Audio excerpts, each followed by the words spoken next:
Bien, la bouche, hein, chacun de nous en possède. Et à l'intérieur de la bouche, ce qui est perceptible, hein, ce sont les dents, voilà, qui sont très visibles, et aussi la langue. Voilà.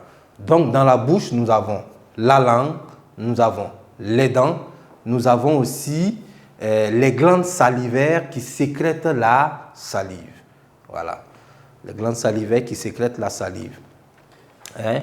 La langue, justement, qui permet, n'est-ce pas, de reconnaître le goût des aliments, hein, que nous consommons. Les dents, qui jouent vraiment un rôle très, très important quand il s'agit de mastiquer, de découper les aliments en plusieurs morceaux.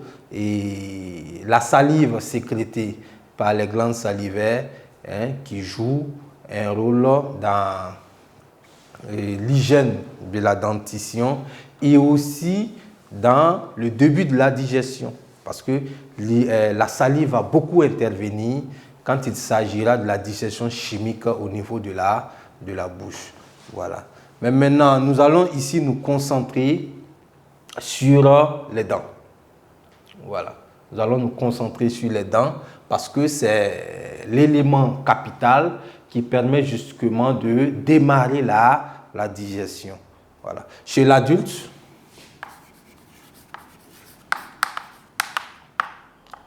chez un homme adulte qui n'a pas perdu de dents, l'homme adulte possède 32 dents. Et l'enfant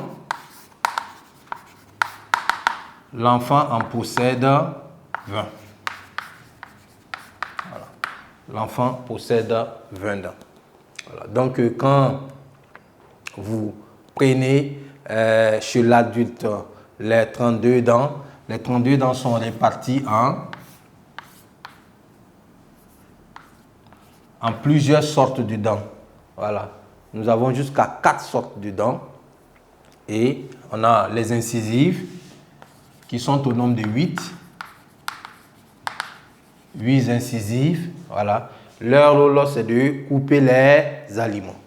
Voilà. Ensuite, nous avons les canines. 4 canines.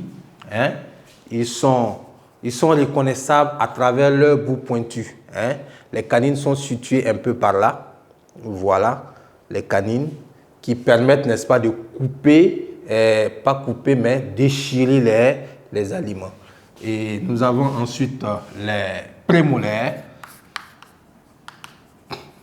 au nombre de 8 qui permet de broyer les aliments. Et enfin les molaires au nombre de 12. 12 molaires qui jouent le même rôle que les prémolaires qui broient les aliments. Voilà. Donc, voici un peu, quand on fait la sommation, on se retrouve justement avec 32 dents. Voilà.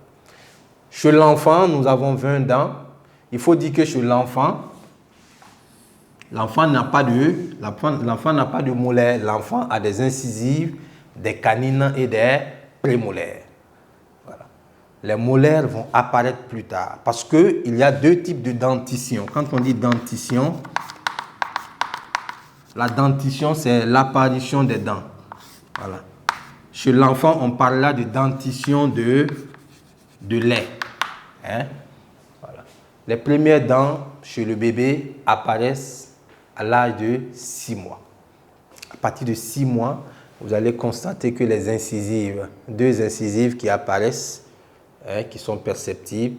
Et cette dentition-là continue jusqu'à l'âge de 3 ans. À 3 ans déjà, l'enfant se retrouve justement avec ses 20 dents. Mais cette dentition va persister jusqu'à l'âge de 6 ans parce qu'à partir de 6 ans, la dentition des lait va commencer à tomber. Les dents de lait, on les appelle communément les dents de lait. Les dents de lait vont tomber et laisser place, n'est-ce pas, à des dents définitives. Voilà. La dentition d'adulte ou de l'adulte. Faisons attention parce que dès lors que les dents de lait tombent, hein, et que la dentition de l'adulte commence à apparaître, quand on perd une dent, on la perd à jamais parce que ça ne repousse plus. C'est comme ça. Voilà, donc vous allez constater que chez les adultes, ceux qui ont malheureusement perdu des dents, et sauf si ils vont se faire des dents artificielles, il est difficile qu'une dent repousse encore à cette partie. Voilà. Donc, les mâchoires possèdent les mêmes nombres de dents. Nous avons la mâchoire supérieure qui se retrouve avec 16 dents, la mâchoire inférieure qui se retrouve justement avec 16 dents. Donc, les deux mâchoires sont en collaboration. Raison pour laquelle quand vous perdez une dent au niveau de la mâchoire supérieure, ça fragilise la structure au niveau de la mâchoire inférieure. Donc, vous avez de fortes chances justement de perdre aussi la dent qui se trouve un peu plus bas. Voilà. Donc, en ce qui concerne la dentition, nous avons la dentition de lait, nous avons la dentition de l'adulte. Et à cet effet, ça nous permet de dégager la formule dentaire suivante. Voilà. Parce que dans un devoir ou dans un exercice, on peut vous demander de faire ressortir la formule dentaire. Mais faites attention. Si on vous dit formule dentaire de l'adulte, là, vous aurez, on a dit qu'il y a 8 incisives. Donc les 8 incisives sont réparties en 4 incisives sur la mâchoire supérieure. Voilà. Nous avons 4 canines. 2 en haut, 2 en bas. 2 au niveau de la mâchoire supérieure, 2 au niveau de la mâchoire inférieure. Donc nous aurons 2 sur 2 canines. Prémolaire, on a 4 sur 4. Prémolaire, on va abréger comme ça. Et 6 sur 6 molaires. Voilà. Ça, c'est chez l'adulte.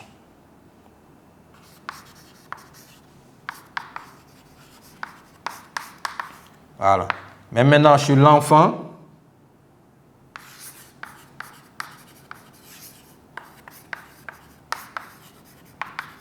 formule dentaire chez l'enfant.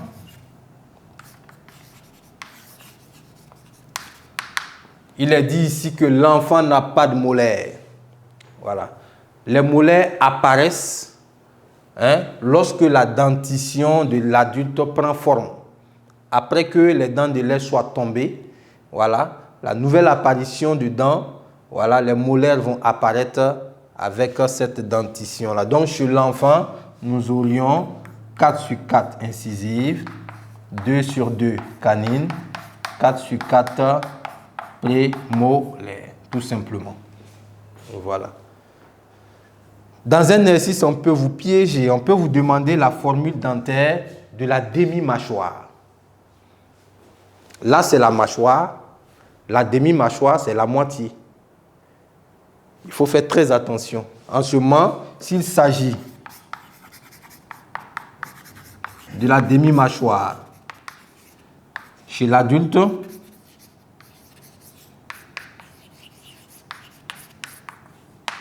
voilà, il faut tout simplement diviser par 2. Donc, on aura 2 sur 2 incisives, 1 sur 1 canine, 2 sur 2 prémolaires et 3 sur 3 molaires. C'est comme ça. Voilà. Donc, j'espère que je me suis fait comprendre en ce qui concerne la formule dentaire chez l'enfant et chez l'adulte. Voilà. Donc, rentrons maintenant dans la structure de la dent. Quand vous touchez la dent, constatez qu'elle est très dure. Elle est très dure et son rôle aussi est très clair en la matière. C'est pour justement permettre la mastication.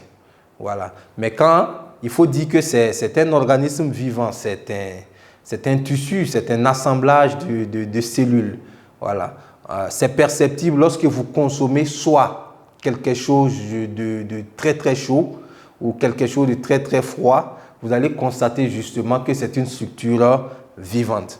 La preuve en est que quand on prend une dent et que l'on fait une coupe transversale de cette dent, déjà on va constater deux grandes parties.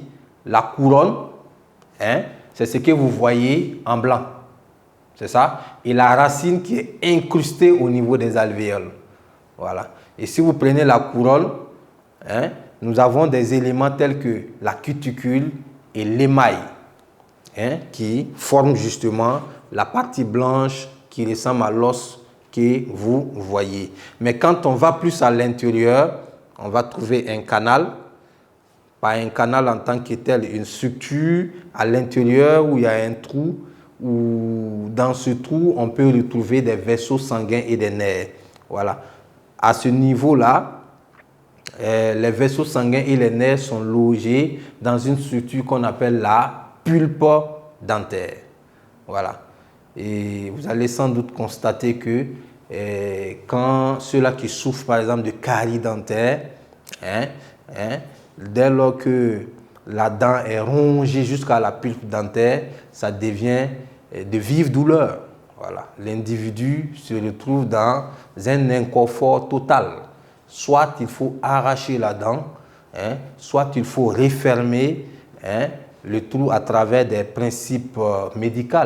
Voilà. Donc, la dent peut se ronger sans qu'on ne sente pas la douleur en tant que telle, mais dès lors que la rouille atteint, traverse la cuticule et l'émail et atteint la pulpe dentaire, la douleur devient très vive en ce moment. Voilà.